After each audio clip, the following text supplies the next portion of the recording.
Yuri Ulrich, directeur de projet pour SPI Batignolles-Valérian sur le projet du CDG Express, donc zone GH. Le projet consiste en la réalisation d'une plateforme ferroviaire de 6 km de longueur entre la commune de Mitry-Mory et l'aéroport de Roissy-Charles de Gaulle.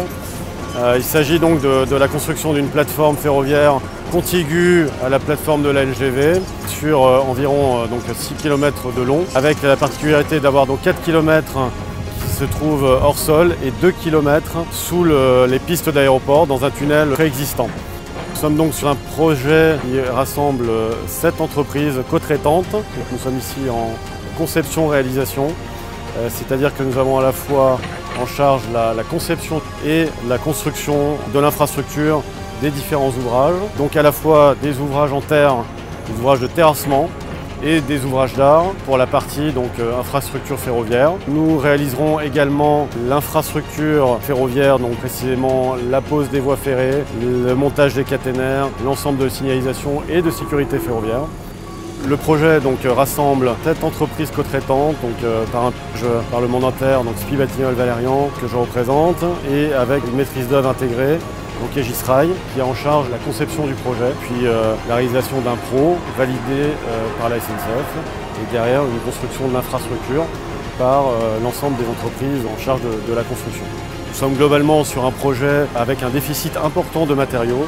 Nous allons apporter environ 180 000 m3 de matériaux pour réaliser l'infrastructure. La plateforme se trouvera en remblai de façon continue à la LGV existante. Nous réaliserons également sur ce projet 4 ouvrages d'art pour acheminer le CDG Express depuis Mitry-Mory jusqu'à l'aéroport de Roissy-Charles de Gaulle. Et sur cette opération, sur ce projet global, nous avons la réalisation d'une opération particulière, une opération coup de poing sur 12 journées non-stop, avec des équipes engagées, mobilisées spécifiquement pour l'opération au niveau du RD 84 à Mitry-Mory.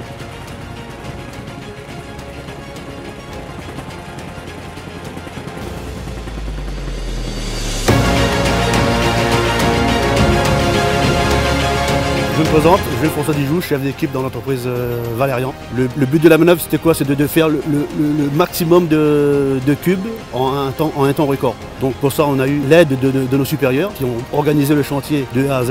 Et puis nous, sur le terrain, avec notre équipe de conducteurs, qui était une équipe vraiment calée, au top, on a pu réaliser ce chantier qui était quand même vraiment important. Donc avec une équipe bien huilée, bien organisée.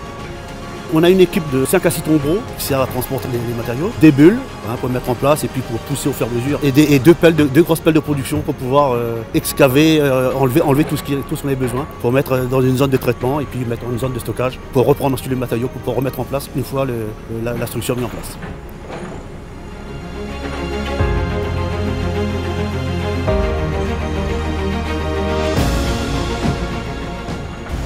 Bonjour, je m'appelle Maxime Ricardi, je suis ingénieur méthode sur cette opération.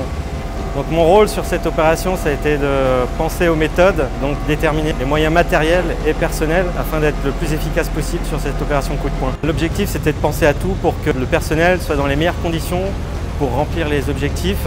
Pour cela, on a pensé à tout, notamment au niveau de la base vie avec un chapiteau réfrigéré, un food truck, le matin des viennoiseries, le tout pour que les gars se sentent au mieux. Sur cette opération, on est en poste de 12 heures, donc c'est des postes qui sont longs.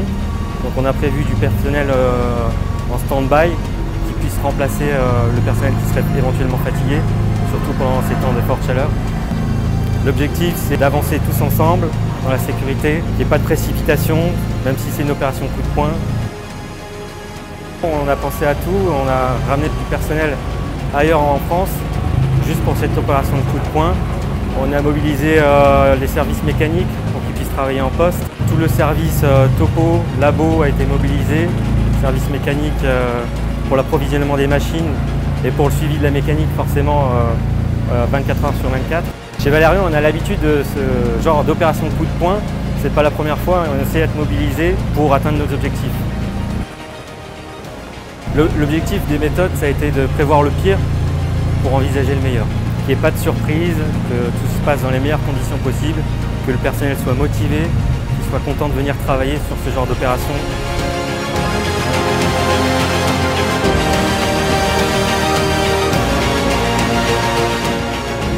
Je suis Romain Giraud, je suis le directeur de travaux de l'opération. Donc on est devant la réalisation de l'opération coup de poing pour la RD 84. L'opération de la RD 84, c'est une opération qui est prévue depuis maintenant près d'1 an. Une opération spécifique avec la coupure d'une route départementale très fréquentée avec près de 15 000 véhicules par jour, dont environ 3 000 poids lourds. Vu la fréquentation de la route départementale, on a dû mettre en place un phasage très spécifique, d'où cette opération coup de poing réalisée sous une fermeture de la route départementale pendant 12 jours, du 3 au 14 août 2020. Les opérations ont commencé le 3 août à 6 h. Elles avaient été précédées par la mise en place de la déviation qui avait été occultée la semaine précédente et qui a été rendue opérationnelle le lundi 3 août à 6 h. Les 6 premières heures ont été consacrées à la démolition de la chaussée existante et la démolition des équipements de la route. Les opérations de déblai pour environ 15 000 m3 devaient durer environ 1 jour et demi et elles ont été achevées finalement avec plus d'une dizaine d'heures d'avance. Derrière, les travaux se sont poursuivis avec les travaux de génie civil sur une durée de 3 jours qui elle aussi a pu être optimisée par rapport à la durée de 4 jours initiale et on a ainsi pu débuter les remblais samedi matin au lieu de samedi minuit. La durée des remblais est d'environ 3 jours, 72 heures. Cette opération est en cours et devrait être achevée conformément au planning. L'avance qui a été prise sur les premières journées nous permettra d'être un peu plus serein sur la deuxième semaine et de permettre une réouverture anticipée de la route départementale. Pour tenir le timing très serré de cette opération, nous avons décidé de travailler en continu avec 2 postes de 12 heures entrecoupés d'une pause de 30 minutes, ce qui permet de travailler 23 heures sur 24. C'est une opération qui a mobilisé jusqu'à 60 personnes en pointe, notamment pour la phase de remblaiement qui était la plus consommatrice en main-d'œuvre et en engin. C'est environ une grosse vingtaine de machines qui ont participé à l'opération.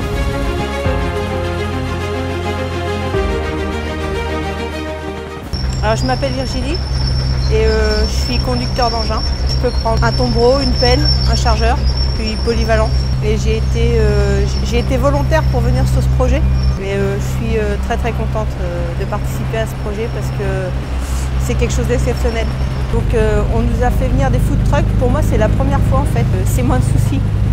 C'est moins de soucis et pour faire 12 heures par jour, c'est quand même sympa d'avoir la nourriture sur place. Je connais quasiment tous les gars, à part ceux qui sont ceux de région parisienne, mais j'en connais quelques-uns, mais pas tous. Mais dans l'ensemble, sur ce genre de projet, on trouve toujours les mêmes en fait. Donc on est assez soudés les uns avec les autres. On aime bien travailler ensemble.